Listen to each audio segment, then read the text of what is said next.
अपूर्णांक संख्यांवरील क्रिया बेरीज आणि वजाबाकीपासून सुरुवात करू। अपूर्णांक संख्यांची बेरीज आणि वजाबाकी करण्याच्या दोन पद्धती आहेत। अपूर्णांकाचे छेद समान असतील तर आणि अपूर्णांकाचे छेद भिन्न असतील तर। पहिली पद्धत आपण पाहूया। अपूर्णांकाचे छेद समान असतील तर कशा पद्धतीने बेरीज आणि वजाबाकी होते ते। समजा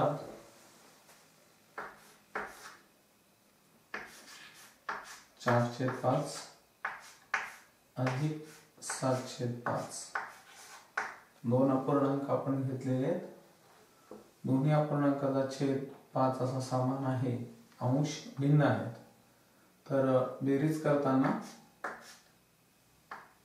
अंशातले 4 अधिक 7 पहिल्या अपूर्णांकाचा अंश, नंतरचं दोन अपूर्णांकाच्या मधलं अधिकचं चिन्ह आपण अंशात घेतलेलं आहे, दुसऱ्याचा अंश त्यानंतर घेतलाय।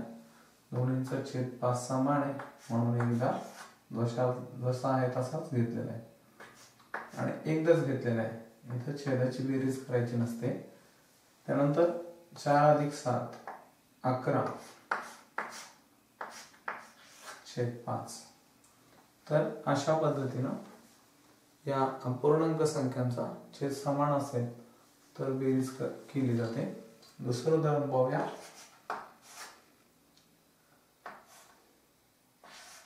12/6 अधिक 14/6 छेद समान आहे, बरोबरचं चिन्ह येईल। अंशातले 12 अधिक 14 छेद समान आहे म्हणून एकदाच 12 आणि 14 यांची बेरीज होईल 26/6। 26 आणि 6 या संख्यांना या जर एकाच पाढ्यात येत असतील किंवा एकाच संख्येच्या पटीत येत असतील तर आपल्याला या ठिकाणी त्या समान संख्येने यांना भाग देऊन संक्षिप्त रूप काढता येईल। 26 ला आणि 6 ला 2 ने भाग जाईल। 2 ने जर भाग दिला 26/2 आणि 6/2। 26 ला 2 ने भाग दिले असते 6 ला 2 ने भाग दिले 3। 13/3 हे या दोन अपूर्णांक संख्यांचा छेद समान असताना बेरीज केल्यानंतर मिळणारे उत्तर आहे। तर आपण हे या ठिकाणी 26/6 चा संक्षिप्त रूप काढलेले। 2 या संख्येला या 26/6 ला भाग दिला आणि उत्तर 13। आता ज्या पद्धतीने आपण छेद समान असताना अंशाची बेरीज केली आणि छेद एकदा जशाला तसा ठेवलाय आणि मग उत्तर काढलं, त्याच पद्धतीने वजाबाकी केली जाते। वजाबाकीची काय उदाहरण पाहू। 9/5 वजा 7/5 छेद समान आहे म्हणून अंशात 9 वजा 7 छेद 5 छेद एकदाच 9 मधून 7 गेले तर 2/5। त्यानंतर अजून एखादं उदाहरण पहा। 18/11 वजा 14/11। तर या ठिकाणी 18 वजा 14 छेद 11। 18 मधून 14 गेले 4/11। तर वजाबाकी आणि बेरीज या दोन्ही क्रिया करताना जर अपूर्णांकांचे छेद समान असतील तर आपण अंशातल्या संख्यांची बेरीज किंवा अंशातल्या संख्यांची वजाबाकी करतो, छेद एकदा तसाच ठेवतो आणि मग छेदात अंशाची बेरीज आणि वजाबाकी करून जे उत्तर येईल छेद समान संख्यांची बेरीज छेद भिन्न असताना कशा पद्धतीने करायची पाहूया। छेद भिन्न असेल, समजा 12/7 हा पहिला अपूर्णांक अधिक 8/5 हा दुसरा अपूर्णांक। या दोन्ही अपूर्णांकाचा छेद भिन्न आहे, पहिल्याचा 7 आणि दुसऱ्याचा 5। या अपूर्णांकांची बेरीज आपल्याला दोन पद्धतीने करता येईल वेगवेगळ्या. एक पहिली पद्धत तिरकस गुणाकार करून आणि दुसरी पद्धत दोन्ही अपूर्णांकांचा छेद समान करून. विशिष्ट संख्येनं दोन्ही अपूर्णांकाच्या अंशाला आणि छेदाला गुणल्यास छेद समान होईल आणि त्यानंतर आपण या आधीच्या भागात जसं छेद समान असताना बेरीज केली त्या पद्धतीने करता येईल. दोन्ही पद्धती पाहूया. पहिल्यांदा तिरकस गुणाकार करून पहिल्या अपूर्णांकाचा अंश 12 गुणिले दुसऱ्याचा छेद 5. त्यानंतर दोन्ही अपूर्णांकांमधील चिन्ह बेरीज असेल तर अधिकचं चिन्ह आणि वजाबाकी दिली असेल तर वजाचं घेणार. त्यानंतर दुसऱ्या अपूर्णांकाचा अंश गुणिले पहिल्या अपूर्णांकाचा छेद आणि आता दोन्हींच्या छेदाचा गुणाकार छेदामध्ये लिहिणारे 7 गुणिले 5. कशी क्रिया केली परत एकदा बघा. पहिल्या अपूर्णांकाचा अंश 12 गुणिले दुसऱ्याचा छेद 5 यांचा गुणाकार आधी, त्यानंतर दोन्ही अपूर्णांकाच्या मधील चिन्ह इथं अंशामध्ये घेणारे, त्यानंतर दुसऱ्या अपूर्णांकाचा अंश गुणिले पहिल्याचा छेद अधिक चिन्हानंतर येईल आणि छेदामध्ये दोन्हींच्या छेदाचा गुणाकार 7 गुणिले 5. आता 12 आणि 5 यांचा गुणाकार 7 अधिक 8 गुणिले 7 56 आणि 7 गुणिले 5 35. आता अंशातील संख्यांची आपण बेरीज करू. 60 आणि 5 116 छेद 35. या दोन्ही अंशातील आणि छेदातील संख्या जर एकाच संख्येच्या पाढ्यात येत असतील किंवा पटीत येत असतील तर त्या संख्येनं, त्या समान संख्येनं अंशाला आणि छेदाला भाग देऊन आपण संक्षिप्त रूप काढत असतो. पण इथं 116 आणि 35 या समान संख्यांना, या दोन्ही संख्यांना कोणत्या संख्येनं भाग जाणार नाही म्हणून आपण याला असंच ठेवणार. आता बेरीज करण्याची या संख्येची दुसरी पद्धत या संख्या घेऊन करूया. 12/7 अधिक 8/5. या ठिकाणी आपण छेद समान करून घेऊ. इथं पहिल्याचा छेद 7 आणि दुसऱ्याचा 5 आहे. दोन्ही अपूर्णांकाचे छेद भिन्न आहेत. 7 आणि 5 या दोन संख्यांचा जर लसावी काढला तर 35 येतो. म्हणून आपण पहिला अपूर्णांक 12/7 याच्या अंश आणि छेद दोन्हीला आपण 5 ने गुणूया. 12 गुणिले 5 छेद 7 गुणिले 5 अधिकचं चिन्ह येईल नंतर. आता दुसऱ्या अपूर्णांकाला 7 ने गुणूया अंशात आणि छेदात. 8 गुणिले 7 5 गुणिले 7. 12 गुणिले 5 म्हणजे 60 आणि 7 गुणिले 5 म्हणजे 35 अधिक 8 गुणिले 7 56 5 गुणिले 7 35. दोन्हींचा छेद समान आहे.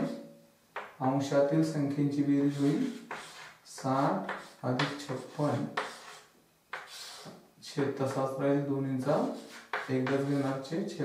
छेदातील संख्या समान असताना आपण त्यांची बेरीज करत नसतो, एकदाच ठेवतो.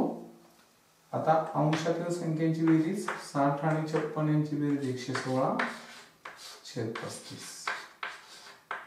पहिली पद्धत आपण तिरकस गुणाकार करू, दुसरी पद्धत आपण छेद समान करून उदाहरण बघूया.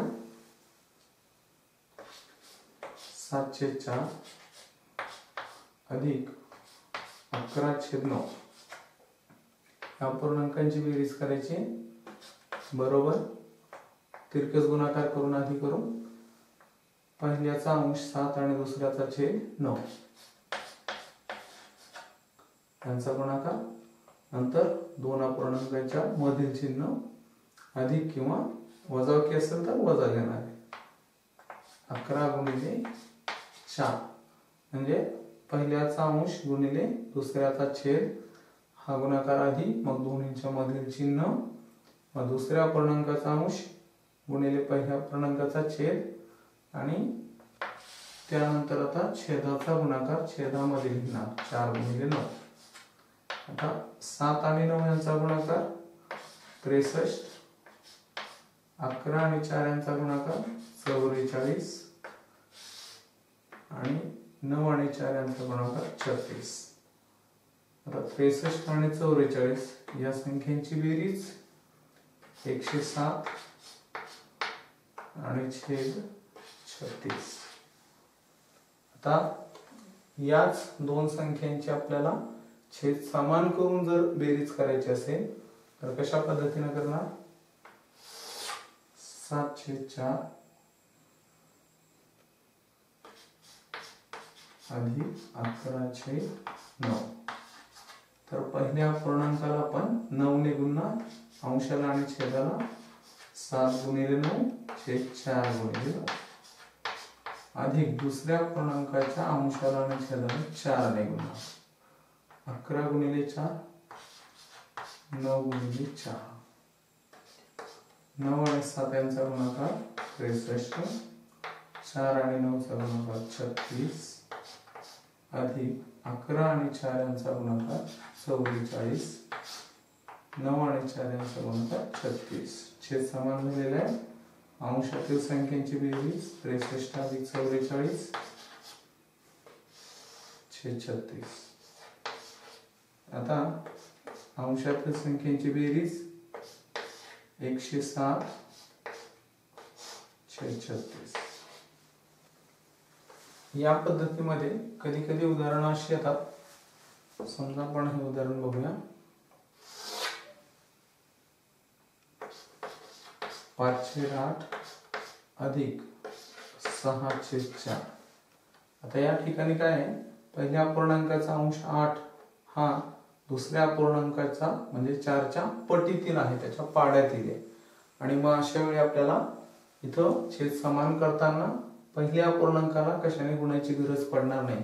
पहिला पूर्णांक तसाच ठेवणार 5/8 आणि दुसऱ्या पूर्णांकाला फक्त आपण 2 ने गुणूया, अंशाला आणि छेदाला. 6 गुणिले 2 4 गुणिले 2.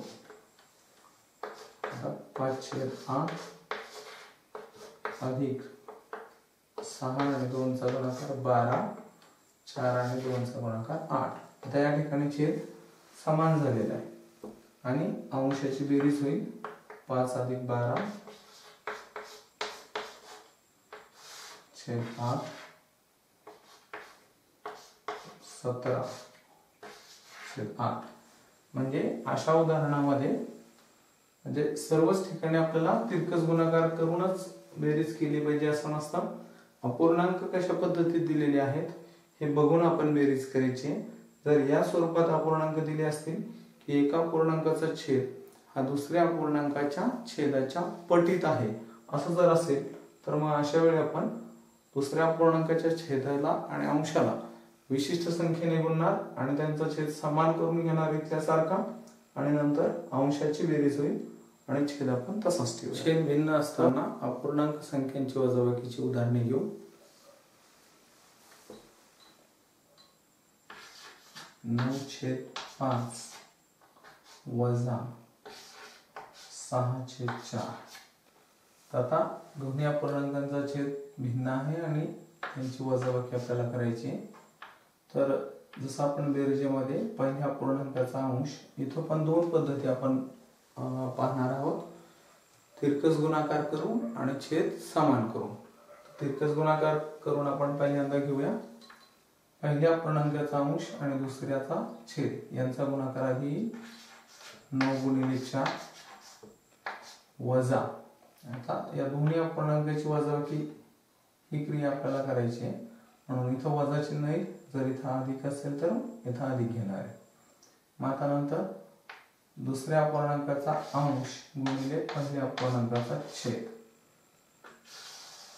आणि या सर्वांना छेद घेणारे आपण या दोन्ही छेदांचा गुणाकार 5 गुणिले 4. परत एकदा बघा.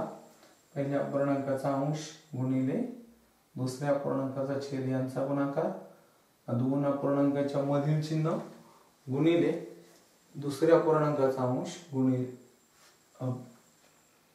दोन अपूर्णांकाच्या मधील चिन्ह, नंतर आपण दुसऱ्या अपूर्णांकाचा अंश गुणिले पहिल्या अपूर्णांकाचा छेद, आणि छेदामध्ये दोन्ही छेदांचा गुणाकार. आता 9 आणि 4 यांचा गुणाकार 36 वजा 6 आणि 5 यांचा गुणाकार 30. 5 आणि 4 चा गुणाकार 20. 36 मधून 30 वजा केले 6/20. आता 6 आणि 20 या दोन्ही संख्यांना आपण संक्षिप्त रूप देऊ शकतो. दोन्ही संख्यांना 2 ने भाग जातो, तर 6/2 आणि 20/2. 6 ला 2 ने भाग दिल्यास 3, 20 ला 2 ने भाग दिल्यास 10. तर ही आहे या दोन संख्यांची वजाबाकी. आता दुसरी पद्धत यासाठी आपण पाहूया. छेद समान करू, याच संख्या घेऊ. 9/5 वजा 6/4. छेदाचा लसावी या ठिकाणी आपल्याला विचारात घ्यावा लागतो. 5 आणि 4 यांचा लसावी 20, आणि म्हणून दोन्ही अपूर्णांकाचा छेद 20 होईल. अशा विशिष्ट संख्येने आपल्याला पहिल्या अपूर्णांकाचा अंश आणि छेद, त्याचबरोबर दुसऱ्या अपूर्णांकाचा अंश आणि छेद यांना गुणावा लागेल. तर आता पहिल्या अपूर्णांकाला आपण म्हणजे अंशाला आणि छेदाला आपण 4 ने गुणू. 9 गुणिले 4 छेद 5 गुणिले 4 वजा दुसऱ्या अपूर्णांकाचा अंश आणि छेद यांना 5 ने गुणावं लागेल. 6 गुणिले 5 छेद 4 गुणिले 5. 9 आणि 4 यांचा गुणाकार 36 छेद 30 वजा 30. 5 आणि 4 यांचा गुणाकार 20 येईल इथं. इथं 30/20. आता दोन्ही अपूर्णांकाचा छेद समान झालाय. 36 वजा 30 छेद 20, आणि 36 मधून 30 गेले तर 6/20. संक्षिप्त रूप काढलं म्हणजे दोन्हीला 2 ने भाग दिला तर 3/10. ही झाली दोन अपूर्णांक. उदाहरण पहा. 12/3 वजा 7/4. आता परत आपल्याला अंशात पहिल्याचा अंश आणि दुसऱ्याचा छेद यांचा गुणाकार 12 गुणिले 4 वजा दुसऱ्याचा अंश गुणिले पहिल्याचा छेद 7 गुणिले 3 यांना छेद दोन्ही छेदांचा गुणाकार घेणार. 12 आणि 4 यांचा गुणाकार 48 वजा 7 आणि 3 यांचा गुणाकार 21 आणि छेद 12. 48 मधून 21 वजा करूया. आता या ठिकाणी 48 मधून 21 जर वजा केले तर 27/12. 27 आणि 12 दोन्ही संख्यांना 3 ने भाग जाईल. 27/3 छेद 12/3, आणि 27 ला 3 ने भाग दिल्यास 9, आणि 12 ला 3 ने भाग दिल्यास 4. तर या ठिकाणी आपण तिरकस गुणाकार करून इथं गुणाकार वजाबाकी केली आहे दोन अपूर्णांकाची. छेद समान करून जर करायचं असेल तर आपल्याला पहिल्या अपूर्णांकाच्या अंशाला आणि छेदाला 4 ने गुणावं लागेल, आणि दुसऱ्या अपूर्णांकाच्या अंशाला आणि छेदाला 3 ने गुणावं लागेल. आणि इथं आपण